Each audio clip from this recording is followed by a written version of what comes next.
Venom. What the hell is that thing? We are Venom.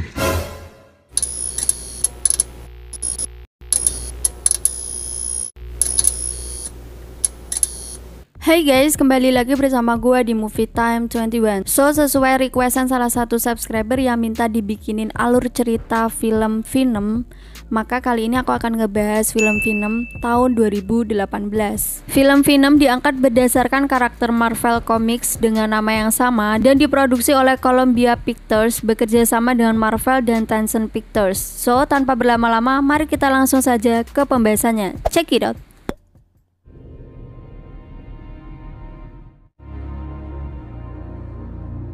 Untuk bagian awal film, kita akan melihat pesawat astronot yang melakukan misi menjelajahi angkasa demi menemukan dunia baru yang bisa dihuni. Penyelidikan ini dilakukan oleh perusahaan bioteknologi yaitu Life Foundation. Mereka menemukan sebuah komet yang bisa memberi kehidupan simbiosis. Pesawat tersebut kemudian kembali menuju bumi dengan beberapa sampel, namun ada satu organisme atau hasil dari penelitian mereka atau kayak penemuan mereka gitu menghilang entah kemana. Pesawat mengalami kecelakaan dan jatuh di negara Malaysia. BTW, di luar lagi hujan, kalian dengar gak sih kalau ada hujan? Semua astronot dinyatakan meninggal dunia, namun ada satu yang masih kejang-kejang, seperti kayak masih hidup gitu, dan dibawa ke rumah sakit. Perjalanan menuju ke rumah sakit terjadilah kecelakaan dan sebuah parasit yang menempel pada salah satu astronot tadi berpindah ke relawan wanita Malaysia dan menuntunnya ke sebuah tempat. The Life Foundation memindahkan satu organisme tersisa dan memindahkannya ke fasilitas penelitian mereka di San Francisco, di mana mereka mendapati simbiot. Simbiot adalah nama organisme ini. Dia tidak bisa bertahan hidup tanpa inang yang menghirup oksigen. These creatures need to bond with a respiratory host in order. These creatures need to bond with a respiratory host. Di sisi lainnya, kita akan diperkenalkan dengan sang tokoh utama bernama Eddie Brock. Dia adalah seorang jurnalis yang pada suatu ketika Eddie diperintahkan bosnya untuk melakukan wawancara dengan Dr. Drake mengenai roketnya yang mengalami kecelakaan. Awalnya Eddie menolak karena dia tahu kalau Dr. Drake ini jahat. Tapi atasan tidak mau tahu, intinya Eddie harus melakukan pekerjaan ini. Morning, sunshine. Pas banget semalam ketika Eddie tidur dengan tunangannya bernama Anne, gak sengaja Eddie membuka dokumen rahasia milik Anne mengenai perusahaan Life Foundation milik Dr. Drake. Kebetulan Anne ini pengacara karena dia dapat klien yang menuntut Dr. Drake gitu, jadi dia cari-cari informasi mengenai perusahaan Life Foundation, makanya dia punya beberapa info rahasia mengenai Dr. Drake. Hingga pada keesokan harinya pas hari wawancara, Eddie malah menyinggung masalah kebusukan perusahaan Life Foundation bahwa mereka sering menggunakan orang miskin sebagai sukarelawan untuk bahan uji coba dan berujung kematian. Dengan memanfaatkan beberapa data rahasia yang didapatkannya dari laptop tunangannya, kisruh deh, tujuannya cuma tanya roket. Eddie malah menanyakan hal lainnya juga yang bersifat sensitif dan merupakan rahasia dari perusahaan.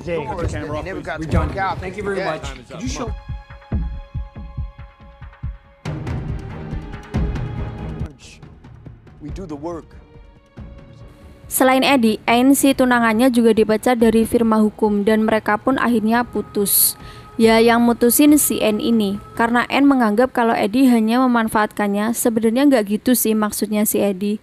Sementara di sisi lain, parasit yang menempel pada tubuh relawan Malaysia sekarang sudah berpindah ke tubuh nenek-nenek tua dan terus menuntun inangnya ke suatu tempat menjelajahi dunia untuk menemukan teman simbiotnya.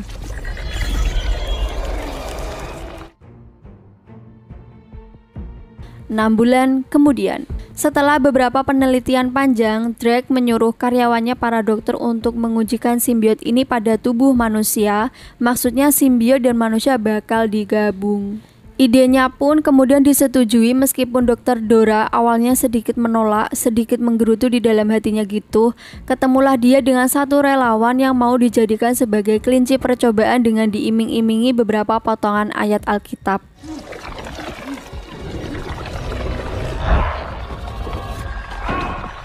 Namun karena simbiot ini menolak inangnya, maka manusia ini kemudian meninggal. Dan parahnya, Drake malah menyuruh karyawannya untuk mencari manusia relawan lagi, sampai Dr. Dora tercengang dengannya. Ya maksudnya itu tadi aja dicoba sampai memakan korban jiwa. Suruh cari lagi sama aja perusahaan ini ngebunuh orang dong. Scene kemudian beralih ke Eddie yang memasuki toko. Di tengah kegiatan belanjanya, dia melihat kasir sekaligus pemilik toko dipalak oleh preman dan ibunya hanya pasrah digituin. Eddie-nya sendiri juga hanya bisa bersembunyi di balik etalase jajan. Saat Eddie membayar dan hendak pergi, si ibu mengatakan kehidupan menyakitkan Eddie, memang begitu kenyataannya. Ya benar, kehidupan memang menyakitkan. Eddie sendiri yang berusaha jadi jurnalistik jujur dan penuh kebenaran tiba-tiba harus kehilangan karirnya, tunangannya, dan dia sekarang hanya bisa tinggal di apartemen murah dengan tetangga yang sangat berisik, mendengarkan musik rock dengan suara yang sangat keras every day.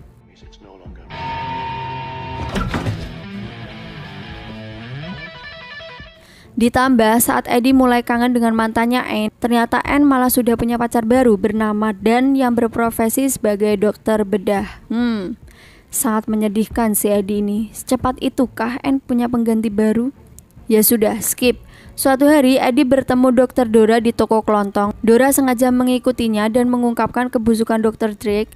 Dora meminta kepada Eddie untuk membantunya melaporkan pada polisi karena Dora mulai mengkhawatirkan keluarganya.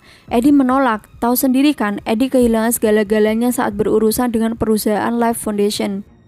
Namun setelah beberapa kali berpikir, akhirnya Eddie mau. Kemudian mereka berdua langsung cus menuju lab penelitian untuk mengumpulkan beberapa bukti. Karena ada satpam yang bertugas, Eddie disuruh masuk duluan. Sementara Dora akan mengecoh si satpam supaya nggak curiga. Ngapain malam-malam ke lab penelitian? Dora menjawab, seperti kata pepatah, science nggak pernah tidur.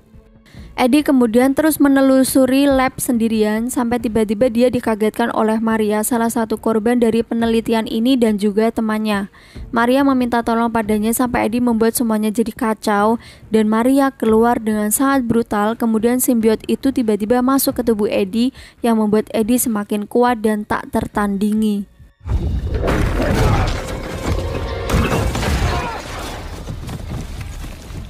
Eddie dikejar oleh beberapa petugas keamanan. Dia berlari sangat kencang, ditembak pun juga gak mempan. Tangannya seperti cosplay menjadi monster, sampai dia bisa memanjat pohon yang sangat tinggi. Sampai orang-orang pada gak sadar kalau Eddie ada di atasnya. Gila, keren banget kan? Jadi dalam tubuh Eddie ada simbiotnya Dr. Drake. Eddie berhasil pulang ke rumah. Dia menelpon Dr. Dora menanyakan apakah dia baik-baik saja. Dengan tangan yang begitu gemetar dan nafsu makan yang begitu tinggi, daging dan semua makanan yang ada di kulkas dilahap sampai berantakan sekali. Eddie bener-bener kayak orang kesurupan gitu loh. Sementara di sisi lain, kalian masih ingat nenek ini kan? Dia akan melakukan perjalanan menuju San Francisco, kemudian simbiot beralih tubuh dari si nenek ke anak kecil yang dilihatnya barusan. Karena Eddie sudah punya beberapa bukti di HP-nya yang ia foto dari Lab Life Foundation, Eddie menemui Anne untuk memberikan bukti itu, maksudnya biar diungkap.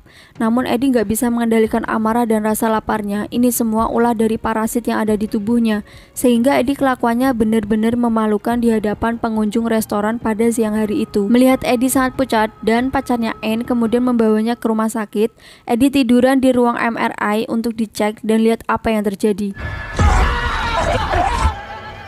Karena sudah tidak kuat, Eddie bersama parasitnya langsung pergi dari rumah sakit itu. Jadi Eddie bisa mendengarkan suara si parasit ini ngomong kalau dia nggak kuat dengan suara MRI. Di sisi lainnya, Dr. Drake marah besar karena makhluknya hilang dan Maria meninggal. Drake memerintahkan karyawannya untuk mencari tahu siapa dalang di balik kekacauan ini. Singkat cerita, Dr. Dora kemudian mendapatkan panggilan penyelidikan. Dan seketika Drake tahu bahwa malam itu ada Dr. Dora yang berada di lab dan dia ngapain ya? Setelah didesak-desak dengan janji gombal, akhirnya Dr. Dora mau ngaku, termasuk dia juga ngaku kalau simbiotnya sekarang berada di tubuh Eddie. Tanpa babi bu, setelah Dr. Dora ngaku, Drake langsung menumbalkannya ke simbiot dan Dora pun kemudian meninggal dunia. Eddie memerintahkan para babunya mengejar Eddie, sementara di dalam rumah Eddie sudah diberitahu oleh si Venom, jangan buka pintunya. tung kling, dibuka sama si Eddie, kemudian dia langsung dilaser. Eddie mengangkat tangannya. Venom bertanya, kenapa kamu melakukan hal itu? Biar aku yang mengurusnya. Angkat turun karena ayal-ayalan di dalam batin. Ini lucu banget sih. What is that? Not what.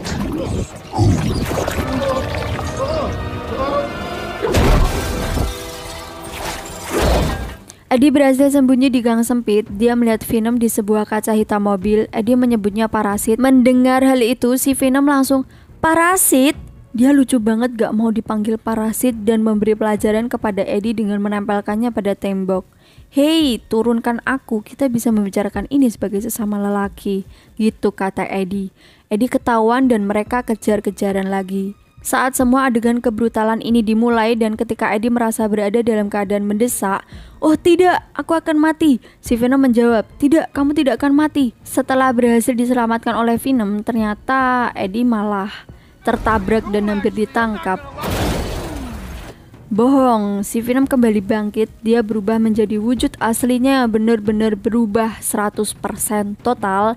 Dan nyatanya mereka berdua berhasil lolos menyeberangi lautan. Gimana? Keren kan? Keren kan? Keren kan? Pada scene ini, Eddie menanyakan makhluk apakah dirinya. Venom menceritakan dia ingin mencari Rocket Drake untuk kembali ke dunianya dan dia menggunakan Eddie sebagai kendaraannya. Selain itu, Venom tahu segala-galanya tentang Eddie. Dia sendiri yang memutuskan untuk menemukan Eddie karena Venom merasa cocok dengan Eddie. Eddie kemudian menuju perusahaannya dahulu untuk memberi bukti. Dia melihat ponselnya, ternyata Anne sedang berusaha menghubunginya. Siapa Anne? Jantungmu berdetak kencang, gitu kata Venom. Itu bukan urusanmu. Tidak ada rahasia di antara kita, Eddie, karena aku tahu segalanya tentangmu, gitu kata Venom. Percakapan lucu antara mereka berdua. Eddie tidak diperbolehkan masuk, bener-bener gak boleh, padahal Eddie cuma mau naruh barang bukti. Kemudian si Venom ngomong, aku ingin memakan manusia ini. No, jangan, dia temanku. Bagaimana kalau kita memanjat gedung, katanya lagi. Kenapa tidak bilang?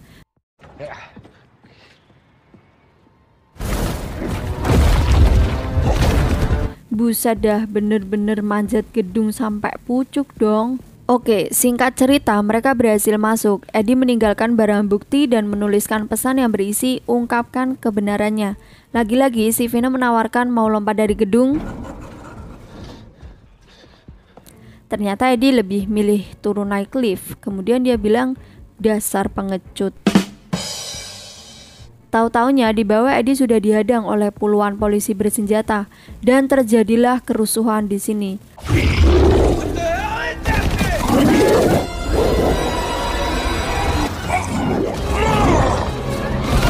Jelas menang Venomnya dong. Tiba-tiba pada scene ini Anne datang. Dia kaget melihat monster yang akan memakan polisinya. Eddie langsung mengejarnya. Dia mengatakan kalau tadi adalah ulah si parasitnya.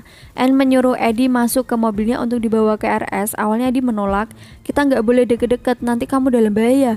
Venom mengatakan, masuklah, aku suka padanya. Sangat membagongkan sekali bukan? Di dalam mobil dengan arahan si Venom, Eddie meminta maaf atas keegoisannya hingga membuat Anne dipecat. Dan sempat-sempatnya si Eddie ngomong I love you ke Anne. Mereka juga membicarakan kelemahan Venom adalah api dan suara gelombang ultrasonik dari MRI tadi, suara benging yang memengkikkan telinga. Venom gak kuat, makanya kalau mau ke rumah sakit, Venom gak mau di MRI. Di sisi lain, anak kecil yang kerasukan kini sudah berada di hadapan Drake dan simbiot itu menjadikan Drake sebagai inangnya sekarang. Sesampainya Eddie di rumah sakit, dia masuk ke sebuah ruangan dan dengan sengaja Anne membunyikan suara memekikkan itu hingga membuat si Venom keluar dari tubuh Drake dan terkurung di dalam ruangan. Jadi bentuk dari organisme ini tuh kayak nggak jelas gitu.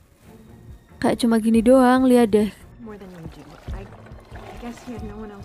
Eddie memarahi si Venom, katanya, kau berusaha membunuhku. Kemudian dia pergi. Anne dan pacarnya berdebat mengenai simbiot yang berhasil keluar barusan. Mereka asik berdebat sampai nggak menyadari kalau si Venom berhasil kabur memasuki anjing. Dan kebetulan banget saat Anne mencarinya, Venom langsung masuk ke tubuh Anne. Sementara di sisi lainnya lagi, Eddie berhasil ketangkap dan dibawa ke lab penelitiannya Life Foundation. Sampai akhirnya Eddie menyadari kalau Drake juga punya parasit itu pada tubuhnya. Jadi kalau yang punyanya Drake itu jahat, kalau Venom punya Eddie itu baik. Begitulah kurang lebihnya. Ya udah, akhirnya si Eddie dilepasin. Di hutan sambil dihadang, Eddie diselamatkan oleh Venom cewek. Ya Venom itulah, tapi dia pakai tubuhnya Anne, makanya kayak bentuknya tuh kayak cewek gitu. Terus di sisi lainnya lagi, Drake memerintahkan para bawahannya untuk segera meluncurkan roket dan sesaat setelahnya dia berubah menjadi simbiot seutuhnya. Maksudnya berubah jadi monster seutuhnya dan mengacaukan segalanya.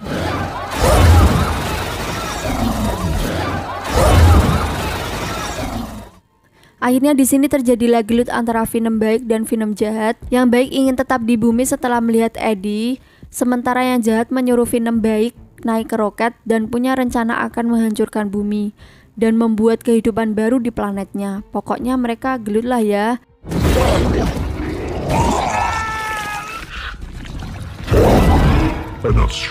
Seru banget di bagian ini. Di tengah serunya gelut, Anne membunyikan suara benging yang membuat simbiot dan inang terpisah masing-masing. Tiba-tiba Drake kembali menyatu dengan simbiotnya, kemudian secara tiba-tiba menusuk Eddie. Tak lama setelahnya, Venom datang menyembuhkan Eddie dan membatalkan pemberangkatan roket dengan cara mencakar roketnya hingga menyebabkan kebakaran besar. Di detik-detik ini, Venom masih berusaha melindungi Eddie dari ledakan api, kemudian mengucapkan selamat tinggal dan menjatuhkan Eddie ke dalam air, sementara Drake dan simbiotnya terbakar di dalam roket. Kalian pasti juga sudah tahu, mereka matilah. Eddie alhamdulillah selamat, entah ini beberapa hari kemudian atau beberapa bulan kemudian atau beberapa lainnya. Eddie terlihat sedang berbincang dengan Anne. Sebenarnya perusahaan berita menghubungi Eddie untuk bekerja kembali di sana, namun Eddie menolak, dia lebih suka menulis. Anne mengatakan turut berduka cita atas Venom. Kupikir Venom mati kan, ternyata dia masih ada di dalam tubuh Eddie karena kayak ada suaranya gitu. Kalau kalian pernah nonton film aslinya atau habis ini kalian nonton film aslinya pasti tahu, soalnya tubuh Eddie sama Venom tuh jadi satu. Dan yang bisa ngedengerin suara Venom tuh cuma si Eddie doang. Karena takut ketahuan Anne, Eddie langsung pamit pergi meninggalkannya. Eddie mengatakan pada Venom yang hinggap pada tubuhnya sambil berjalan, "Oke, aku menyetujui keputusanmu untuk tinggal di bumi, tapi kita harus bikin kesepakatan. Di bumi tidak semuanya orang jahat, ada yang baik, dan kamu gak boleh sembarangan makan orang sana-sini. Kamu hanya boleh makan manusia yang sangat jahat." "Oke, setuju, aku lapar, aku ingin makan kentang goreng." Percakapan antara si Venom sama Eddie tuh lucu-lucu. Kalian harus nonton filmnya sih, biar tahu. Eddie memasuki sebuah toko kelontong sama yang sempat kita lihat di awal-awal film, dan dia kembali bertemu dengan preman tukang palak yang hobi ngambil barang dagangan tapi nggak mau bayar. Saatnya beraksi. Venom memakan preman itu dan ibu-ibunya tercengang dengan Eddie yang berubah jadi monster barusan. We are Venom. Anyway, film pun tamat.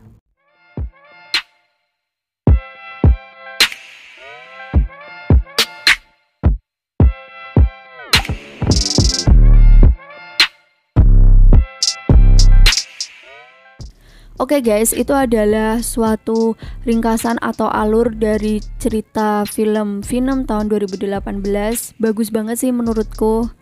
Terus kupikir antara manusia dan monster itu bakal cekcok, terus enggak kok, ternyata si Venom dan si Eddie tuh kayak ada kocak-kocaknya, ada lucu-lucunya di antara mereka. Ini jadi bagus kalau monster buruk rupa yang baik hati, ya kan? Venom jadi baik hati gitu saat sama Eddie. Tapi ini ada yang kedua sih. Gak tahu yang kedua ceritanya gimana. Oke guys, terima kasih sudah menonton video ini. Jangan lupa like, comment, subscribe, dan sampai jumpa di video menarik selanjutnya. Bye bye.